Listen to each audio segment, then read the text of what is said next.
Yeah, hello. Oman this year, the church will be ya pioneer ma Freeman ye. Aka Freeman the storyteller. And any da edi kind out the Shemia. Oman this year, subscribe YouTube channel na mami. Ya pioneer ma Freeman. Freeman the storyteller. Se uwo amanoni nese bia opese uye bibi so Ghana so eno so me ma ho akwankyere kakra. Oman this year, bidamasi ye nyina ye wa ha se ebesuasuande ye ni ha se ye better than other people. Ye wa ha se nimdia kakra ni suade a ye nso kakra ye nya no nso no ye bema obia aswate edamase omane hye enedai de mede bra mo ne se nyansa anase obia osikani adwene anase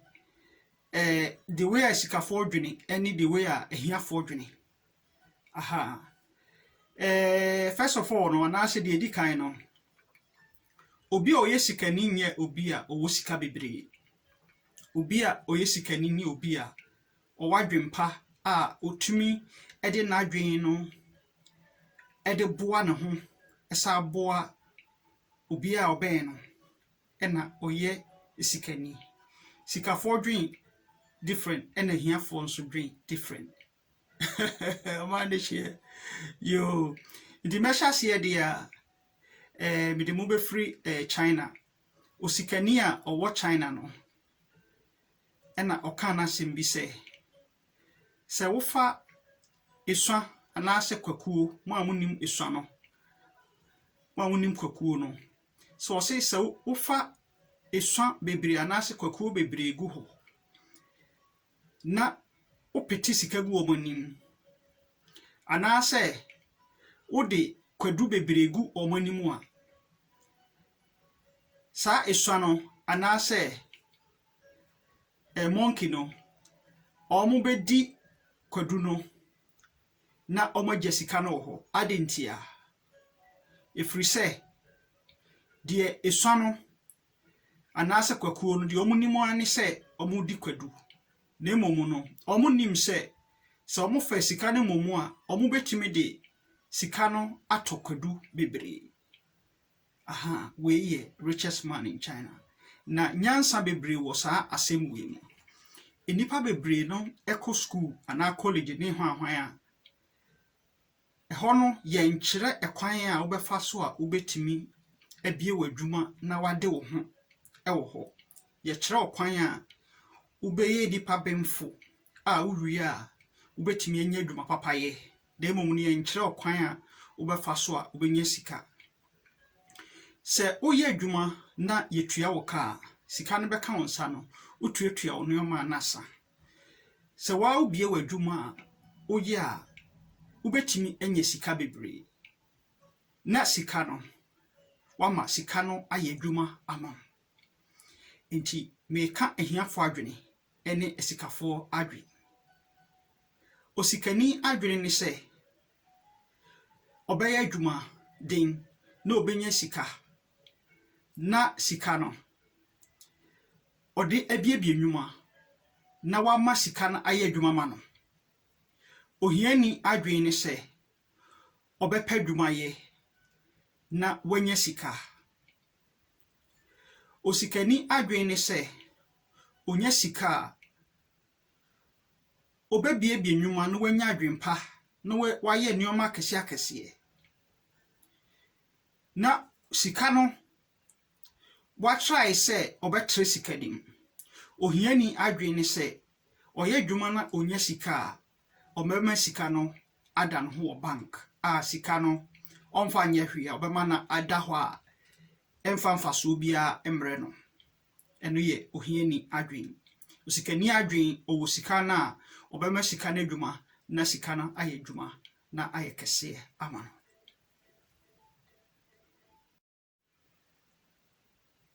ohiani adwene ni se obawu bebre na ne ma no oma behwe no nemom na kwan obefa so a obehwe omo no die obeka se nyame beye eduane ode be mo ni omu school ni ehwa nyina obeka se nyame beye osikani adwen ni se obewo baako mienu miensa na watimi ahwe nkwala no ama omo so akuduru ba bia enipa bia no opese uduru nso hiani adwen ni se owugo bebre a nkwala ni bibia beyi ne nyame ebeye nyame ne hwe nipa ero ni ohiani adwen osikani adwen eni se nkwala odom bebe wiase no baako mienu se miensa pe na obehwe omo no obema omo so edru ba bia ono apese ohwe nkwala no eno ye osikani adwen eni se obespende short time na bi odi akọ school na wasua bibi enwoma wasua ne nsa no dwuma na efie miensa obeye den obede ne ho obebiebie adwuma na ono a bie na no adwuma na wade ne ho ohiani nso ede ne se ompe nwomesua onsua hwe na emom no obehwehwe adwuma na waye osikani adwene ne se emere ana domhwere eyade bia ehia no wo na brabom ohiani adwene se onenam pansampansa osikani adwene se miye we na medisika we kwahya ha na medi we kwa ha na medi we kwa ha ebetimi aba me sei na emomo no sa mamu sa na misika na mehwere misika na kora enyehwe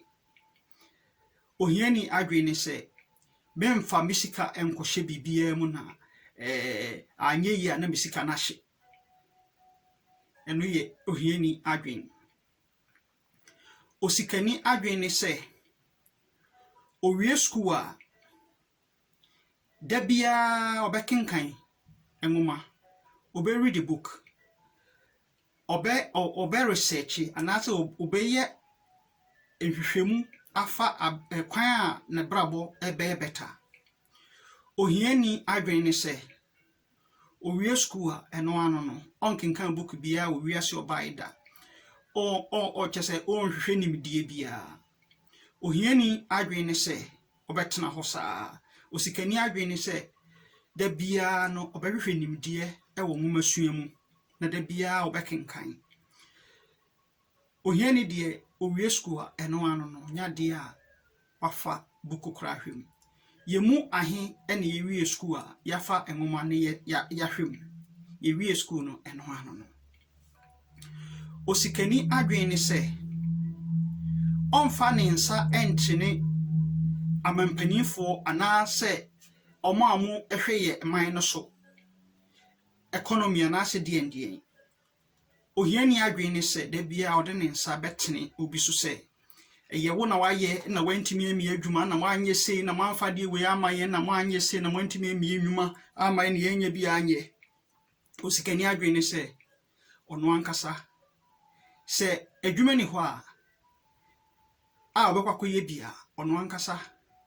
behye bibia seketoa na waye ne kakra na de no be kese ohiani adwene se ohia sika bebre ena odi aye odi start bibia na so odi aye business osikani adwene se onya sika ketewa bia odi behye bibi aseketewa bi efri se business no ehia sika bebre any type of business bia ne sika ohia wo mu business bi wo ha ohia sika bebre business bi wo ha ohia sika ketewa na ade start de ohia sika bebre no nkyere se oya obenya sika bebre aha ohiani adwene se onfa ne sika enko ba bia na ne sika na kohye sikani adwene se odi sika kohye mkura na hia enye hwe omande hye eyade bia ehia Osikani adwene ne se otena faako na se oye bibi na anye yi a yesi yeyi wo ba bi a ko ba bi. Otena faako na se obobra na bra ne nye yi a o move on na wa try ade foforo. Ohiani adwene se ote faako ena ode ne nsa ahye ne demiri fam. Osikani adwene se ona enipa bebre ada no na odwen die obetimi aye no. Esikafo bebre omonna. Ohiani adwene se ebo no nsia ape no na nani kum na wada. Osikani adwene se onidi kura ne se ade a oye no ontimi nye nwie ya onidi ye. Ohiani adwene se ekom de na e wo so odidi na na hoto no na onya ne body. Ohiani adwene se ohun bibia ne se ne bonye din a obeto, provided say ade na wahu no ope enso ne bonye din. Ebi won so ohun a ne ni nhyɛ da nye ho na emomu no cheap ninti no obeto. Enti obohun se watoto nneoma bebre nneoma watoto ne bi ne bonye din na enche na de na sei na osakoto foforo. Osikani adwene se before obewura shop mu no nimade a okoto oto sa ade no obeto expensive ade a ne boy din na we yusu a ebechi ama no 2 or 3 years a ne boarding a obeto ba komienu pe. Ohiani adwene se okojira shop na de no ne boonye din a ene de ohia nyina obeto aka ho. Ebia na opese oto nneoma mienu pe. Ohun na ye nan a na nan ne ye cheap obeto no mu. Eno ye ohiani adwen. De ohia nyina no obeto. Ifiri se ade na boonye din. Osikani ebeto nneoma mienu pe. De ohia no obeto. Osikani adwene se odabia odwene ekwan a sika baba ne nsem. Oni time se obakotena baabi edi nipa ho konkonsa. Ohiani adwene se obakokokwa fiefie na wakodi konkonsa na watena hwa be 2 hours 3 hours na wadi nkofo ho konkonsa. Na mema nso no makotena dame ase na wabo dame de hodi na wadi nkonkonsa. E kan nkofo ho nsem. Basa. Osikani adwene se oni sa time no se obakotena dame ase na watu na wadi konkonsa. Osikani ni sa emere no.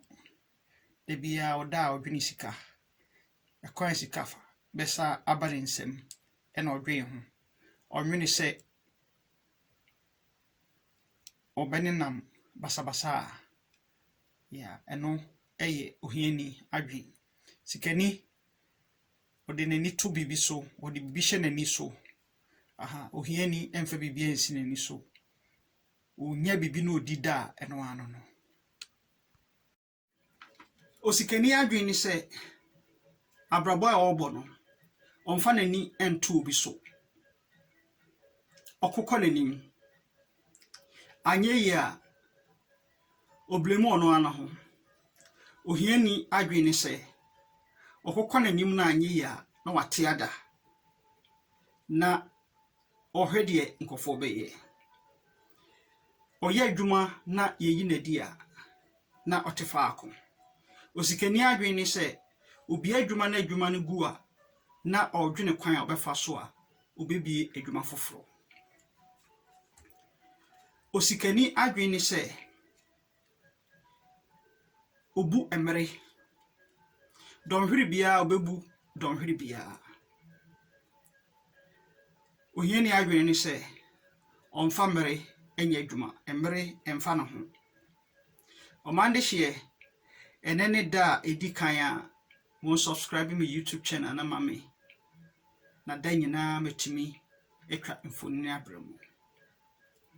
ewiase obra ene wara dwene kokan osikani adwen ni se ade a ontimi nye kura no obetra ya hwe na ofeliwa na wonya adesua ewo mu obetimi aye nneoma bebre na wafeli osikani adwene no na wonya adesua wo mu ohiani adwene ni se dabi me yade a mempese me feli because me feli a eno ano no me fra ntoma ba kontoma na tete a menya bi nhye eso ohia osikani adwene ni se oye na anye yekura na owo akwan obefa so oriandofo me damase Freeman the Storyteller ni mon subscribe me YouTube channel na mame mon share na mo adofo nyina enya bi yenwene nkokan yenwene se ewiase no mentena fa akona mfa wonsa nhye odamri fam demomu no dwene kokan men pointi onsa enkyere mpanifo nko ase wo bra wabo no omo na wose omo ye bibia ma David da wo maame ne wo papa ena wose omo hwew no mo mauso wo maame ne wo papa entimi enteki sa initiative no ma anfa anhwewa memfa wonsa enkyere obi papa so